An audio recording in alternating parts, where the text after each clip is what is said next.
Everybody. Good morning. Thank you to Shari, to Darcy, to Mara and Judy. Thank you for organizing us and fighting for us. And thank you for my personal NJ11 for Change copy of the US Constitution, which I've been carrying around everywhere for obvious reasons.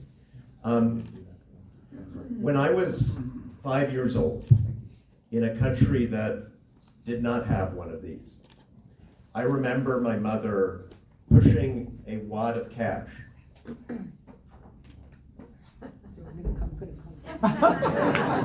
Answer me that.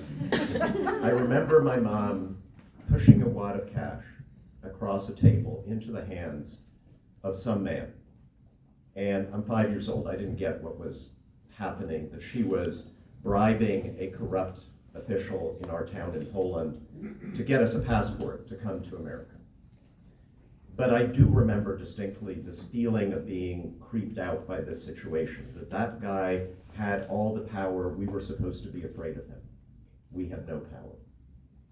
5 years later, I went with my mom to the New York courthouse to take my first sacred oath to support and defend the Constitution of the United States when we were sworn in to be citizens of this great country.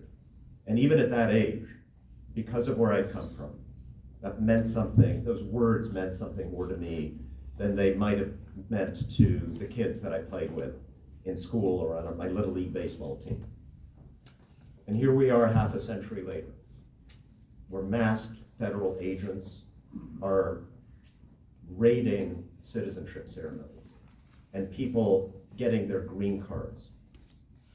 Men who probably could not pass the citizenship test that these immigrants study for, who don't understand as well as these immigrants understand what this country means and stands for. And I think we are at a moment of great moral test for this country and for all of us. We have to ask ourselves, are we fated to be this? Are we fated to be a country where the president seizes all the power and the Congress doesn't exist? A country where if you commit a crime for the President of the United States, you are a patriot, you are pardoned, but if you dare to enforce the law or obey the law against him, you are a criminal and you are prosecuted? Are we fated to be a country where corporations don't pay taxes, but they do have to pay the president? A country where the leaders are building golden ballrooms while asking permission from the Supreme Court not to have to feed poor children? That is the moral test. That is the question that we face. That is the reason why I'm running, because I want the answers to those questions to be hell no. And I am very confident, as I stand here today, that the American people agree with us, that Democrats will win the midterm elections a year from now. But, yeah, we can applaud that, but that Congress we're going to elect will not be seated for 14 months. We don't know what's going to happen next year, next month, even next week. The emergency is now, and we are sending somebody to Congress now in April, in the middle of this emergency. It's like you are hiring a firefighter in the middle of a raging fire.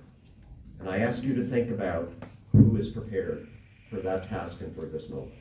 Now, the folks I represented in Morris County know I was president in their communities, 140 town halls. They know what I delivered for Morris County, helping to clean up Lake Kapatcom, delivering money that I wrote into the federal budget for flood relief in the Passaic River, helping to save the Head Start facility, the nursery school in Dover when the federal government was going to shut it down, sneaking the money for the Portal Bridge around Donald Trump when he was still president. But you also know how I stuck my neck out when I wasn't supposed to, that I was the first swing district Democrat in America to demand Donald Trump's impeachment in 2019, the first Democratic leader in New Jersey to stand by and endorse Andy Kim when he ran for Senate and fought against the machine.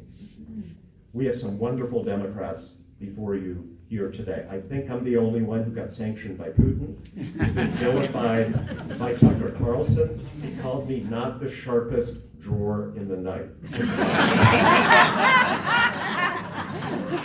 But I do know this, of all of these wonderful Democrats, I will be the only one, if you send me there in April, in the middle of this emergency, who will have not just experience, but the legal seniority based on my past service to deliver for you on day one, on healthcare, on the environment, on clean energy, on checks and balances, to make sure that this country, this America that we love, remains the country it is supposed to be, the country my family chose all those years ago, and not the country we left.